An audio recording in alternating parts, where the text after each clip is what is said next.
Good morning to all of you, my dear students. Today we will study about the some basic definition of geometry. Today we will study about the some basic definition of geometry. आज हम कुछ रेखागणित के कुछ परिभाषाओं के बारे में पढ़ेंगे, ठीक है। फर्स्ट ऑफ ऑल देखिए पॉइंट, सबसे पहले पॉइंट देखेंगे हम। पॉइंट क्या होता है, ठीक है। पॉइंट देखिए, point is a place which has no length breadth and height. Point is a place which has no length breadth and height. देखिए बिंदु एक स्थान होता है जिसमें लंबाई चौड़ाई ऊंचाई आदि नहीं होती है। उसमें होता क्या है, देखिए जैसे अभी हम ये ऐसे दिखा रहे हैं, तो ये जो है ये प्रैक्टिकल पॉइंट है।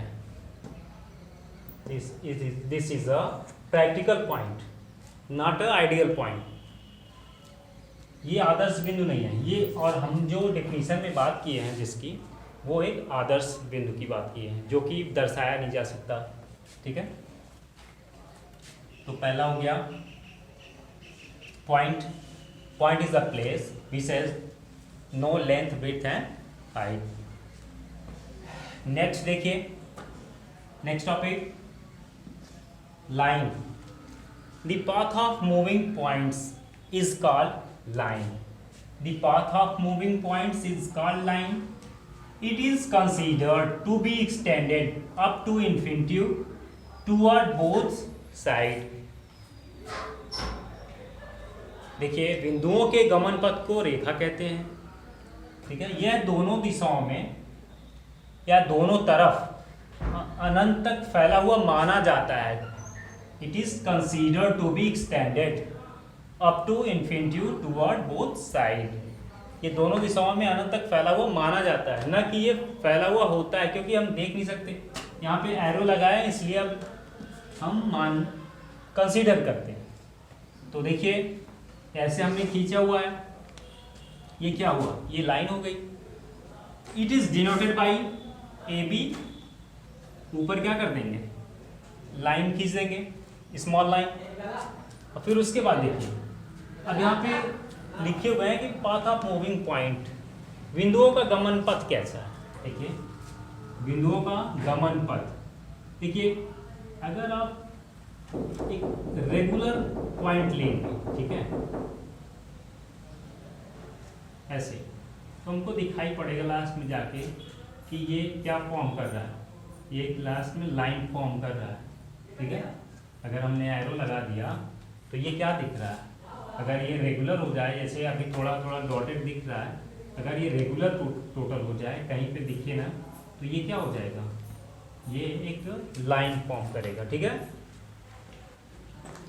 अब यहाँ पे उसके बाद इसको किस तरह दर्शाते हैं, ए बी के ऊपर इस छोटी सी लाइन ऐसे खींच के दोनों साइड में एरो लगा देंगे, इसकी तरह ये समझ लीजिए कि ए बी को शॉर्ट फॉर्म में ऐसे दर्शा सकते हैं।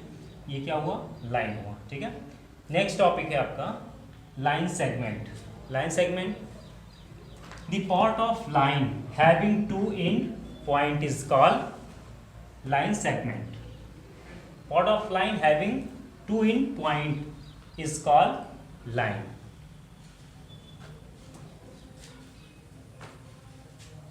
It is denoted by P Q.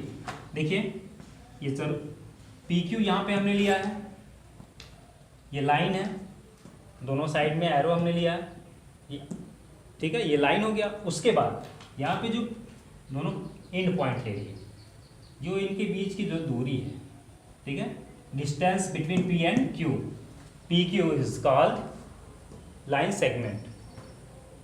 हम एक दूसरी डिफिनेशन भी बता सकते हैं, the shortest distance between two end point. The shortest distance between two end point is called line segment, ठीक है। तो ये पी क्यू क्या हो गया, लाइन सेगमेंट हो गया आपका। इसको ये पी क्यू लिख के उसके बाद एक छोटी सी लाइन, और इसमें एरो एरो नहीं लगाएंगे, कुछ लगाएंगे नहीं, यहाँ पे ऐसे ये पी क्यू क्या हो गया, लाइन सेगमेंट हो गया। ठीक है, ठीक है, नोट करिए।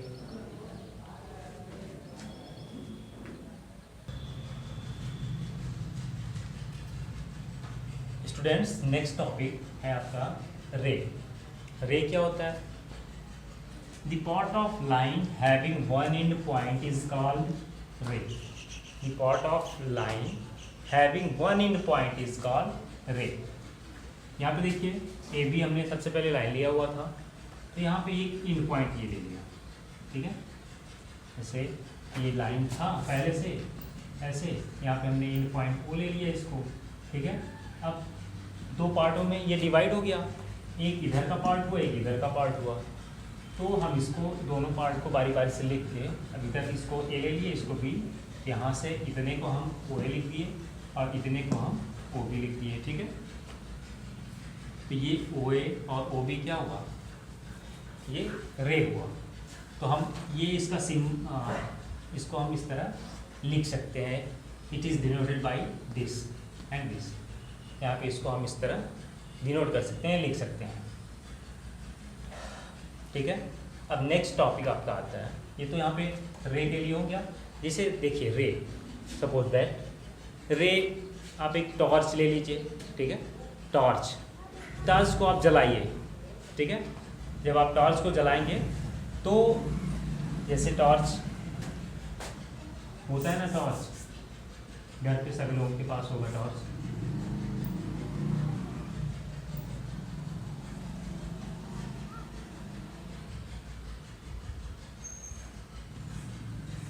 ठीक है, यहाँ से जब हम इसको स्विच से ऑन करेंगे तो यहाँ ये ऐसे रे निकलती है ना। जब रे निकलती है तो क्या हम बता सकते हैं कि ये कहाँ तक जाती है? नहीं बता सकते। ठीक है, तो यहाँ से ये जो क्या हुआ, ये एंड पॉइंट हो गया और ये अदर साइड में जा रही। ठीक है, तो इसलिए हमने क्या है, the part of line having one end point is called ray. ठीक है, नेक्स्ट टॉपिक देखिए, एंगल। एंगल आता है, inclination between two rays is called angle. Inclination between two rays is called angle. यहाँ पे देखिए, ये दो किरण हमने लिया है, टू रेज यहाँ पे लिया हुआ है, और इसका ये जो इंक्लिनेशन मीन क्या होता है, झुकाव होता है, जो बेंडिंग होती है इसकी, ये जितने पे बेंड हुआ है ना, इंक्लिनेशन, ये यहाँ से लेके यहाँ तक, यही क्या है, ये एंगल है। अब इसी को क्या लिख सकते हैं हम, एंगल इक्वल टू AOP। ठीक है, ये हो गया आपका, यही जो बेंडिंग होती है, इंक्लिनेशन मीन जो झुकाव होता है, उसे क्या बोलते हैं हम, एंगल बोलते हैं। ठीक है, ये तो एंगल हो गया। आगे देखिए, types of angle. There are many types of angle. There are many types of angle. First of all यहाँ देखिए, फर्स्ट है zero angle. Zero angle, an angle measuring 0 degree is called zero angle. An angle measuring 0 degree is called zero angle. It forms between two unidirectional rays. It forms between two unidirectional rays. An angle measuring 0 degree. अब देखिए यहाँ पे हमने O ले लिया, ये E हो गया। अब यहाँ देखिए, यूनिडायरेक्शनल का मतलब होता है जो समदिश किरण की, मतलब कि दोनों किरणों की जो दिशा है वो एक ही जैसी हो, एक ही दिशा में हो, और दोनों एक ही पर हो। ठीक है, जब देखिए उनका झुकाव नहीं मिलेगा। ठीक है, जब दोनों एक ही समदिश किरण, एक ही दिशा की किरण होंगी, एक ही स्थान से होंगी, तो ये झुकाव नहीं मिलेगा। जब झुकाव नहीं मिलेगा तो वहाँ एंगल नहीं फॉर्म करेगा। इसलिए यहाँ पे क्या हुआ, जब एंगल फॉर्म, कोई इंक्लिनेशन नहीं मिल रहा है, इसलिए यहाँ पे क्या हुआ, 0 डिग्री एंगल फॉर्म कर रहा है। ठीक है, ये इसमें हो गया, इसको नोट करिए आप।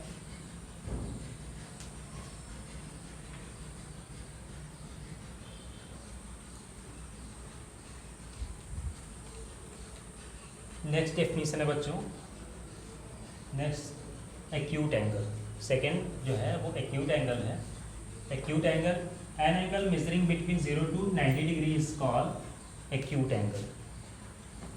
देखिए ऐसे कोण, यहाँ पे हमने इस एंगल को थीटा मान लिया है, ठीक है।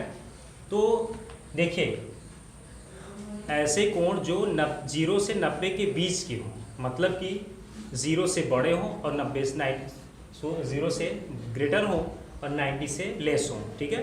तो उनके जो बीच में होंगे, N angle measuring between 0 to 90 degree is called acute angle. यहाँ पे देखिए हमने एंगल को थीटा लिया है और एंगल को थीटा हमेशा लिया जाता है, ठीक है। यहाँ पे एंगल को हमने थीटा लिया हुआ है। जो हमारा ये थीटा है, ये एंगल जो है, ये मेन एक्यूट एंगल है जो है वो ग्रेटर है किससे, 0 डिग्री से, और लेस है किससे, 90 डिग्री से। ये हमारा क्या हुआ, एक्यूट एंगल हो गया, ठीक है। ये आपका एक्यूट एंगल हो गया। फिर देखिए थर्ड एंगल, राइट एंगल। तीसरा क्या है, right angle.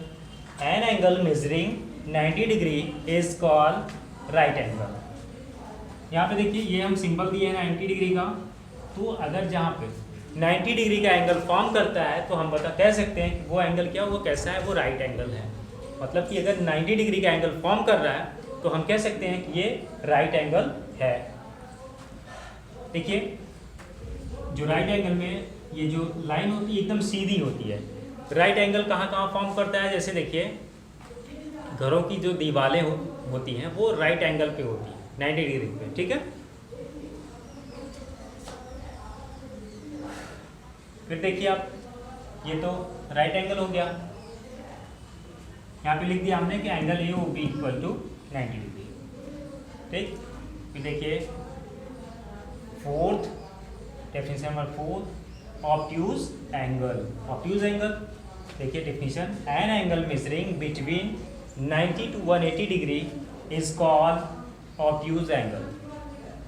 An angle measuring between 90 to 180 degree is called obtuse angle. अब यहाँ बेटा देखो कि यहाँ पे हमने बनाया हुआ है POQ, ठीक है। यहाँ पे इस एंगल को हमने थीटा मान लिया है, ठीक है। अब यहाँ देखिए जो थीटा है वो जो मतलब कोण एंगल है, वो एंगल, ये एंगल थीटा है ना, यहाँ पे हमने क्या किया हुआ है कि ये जो ऑब्ट्यूज एंगल है वो ग्रेटर है 90 डिग्री से, ठीक है, और लेस है 180 डिग्री से, ठीक है। जैसे आप देखिए एग्जांपल में आप कह सकते हो कि अब उतना तो आपको पता है कि 90 से अधिक कितने कोण हैं और 180 से कितने कम कोण हैं, ये तो आप अपने मन से लिख सकते हो, ठीक है।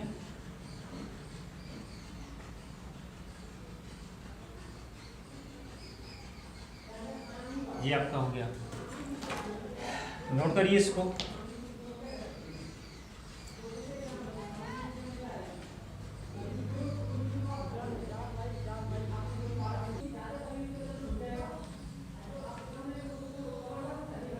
नेक्स्ट टॉपिक देखिए, नेक्स्ट डिफिनीशन बच्चों, next definition straight angle. Straight angle देखिए, an angle measuring 180 degree is called straight angle.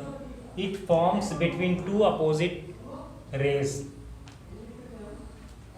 An angle measuring 180 degree is called straight angle. It forms between two opposite rays. देखिए जो 180 degree के angle होते हैं, जो major किए जाते हैं, उनको स्ट्रेट एंगल बोलते हैं। और ये दो विपरीत किरणों के बीच बनते हैं। देख रहे हैं आप, अपोजिट रे है। यहाँ पे देखिए OA और OB, क्या है ये, अपोजिट रे है। तो एंगल AOB इक्वल टू क्या हो गया, angle AOB equal to 180 degree, ठीक है। तो अपोजिट रेज हो गई, यहाँ पे कितने का एंगल फॉर्म करेगा, 180 डिग्री का एंगल फॉर्म करेगा, ठीक है। नेक्स्ट देखिए, next topic, next definition reflex angle. तो reflex angle, an angle measuring between 180 degree to 360 degree is called reflex angle. देखिए यहाँ पे हमने फिगर बनाया हुआ है, ये हो गया, ये वो हो गया, ये बी हो गया, ठीक है। तो यहाँ पे एंगल जो AOB होगा, ठीक है, वो यहाँ हमने ए ओ बी को थीटा मान लिया, ठीक है। तो यहाँ पे थीटा जो है वो ग्रेटर होगा 180 डिग्री से और लेस होगा 360 डिग्री से। मीन जो एंगल ये थीटा वेरी करेगा वो इसके बीच वेरी करेगा 180 टू 360, ठीक है, इसके बीच में वेरी करेगा, ठीक है। अब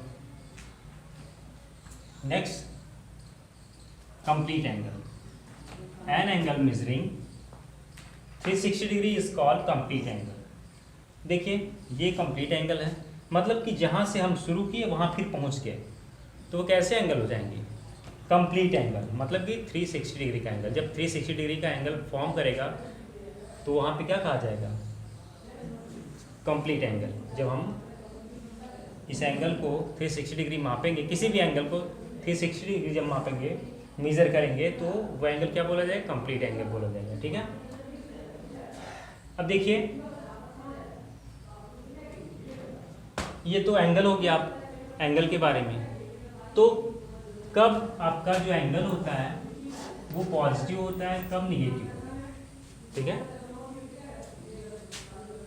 देखिए जैसे हम ये एंगल इधर माप रहे हैं, ये यहाँ से इधर माप रहे हैं, ठीक है, तो ये क्या हो जाएगा? ये पॉजिटिव डायरेक्शन, ठीक है, ये पॉजिटिव डायरेक्शन है। जब हम क्लॉकवाइज, जब एंटी क्लॉकवाइज मापेंगे, एंटी क्लॉकवाइज वो क्या हो जाएगा? एंटी क्लॉकवाइज में ये पॉजिटिव होता है, ठीक है, एंटी क्लॉकवाइज में पॉजिटिव होता है। और क्लॉकवाइज में अगर हम इसी को हम अगर ऐसे उल्टा कर दें तो ये जो मेजर होगा, जो भी एंगल मेजर होगा वो निगेटिव होगा, ठीक है। नोट करिए इसको।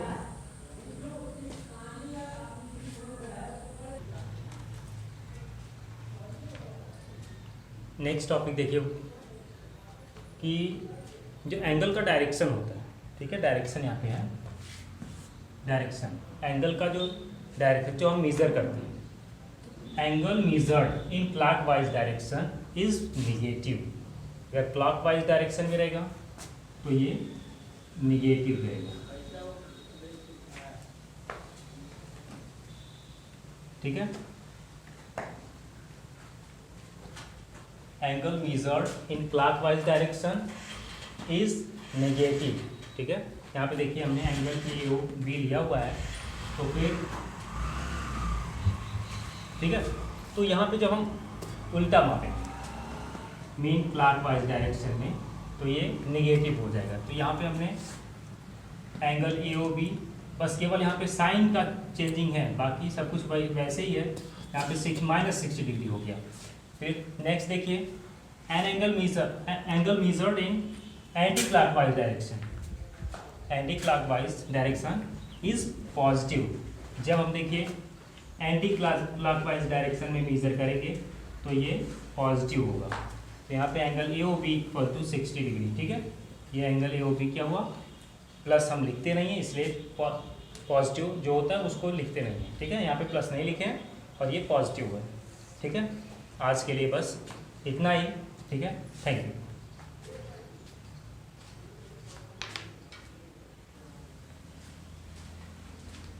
डियर यहाँ पे थोड़ा सा ये एंटी होगा, ठीक है, बाकी सब कुछ ठीक है। और एंटी क्लॉकवाइज डायरेक्शन, अब उसके बाद अब इतना आज पढ़ चुके हैं आप, ठीक है, जो भी एंगल्स के बारे में, फिर उसके बाद ये डायरेक्शन एंगल का जो डायरेक्शन होता है उसके बारे में, ठीक है। तो अब आज यहाँ तक पढ़ें, उसके बाद कल टाइप्स ऑफ एंगल में पेयर ऑफ एंगल पढ़ाएंगे, ठीक है। और उसके बाद अब जो भी चलेगा वो 6, 7, 8 का कॉमन ही चलेगा, ठीक है। Thank you.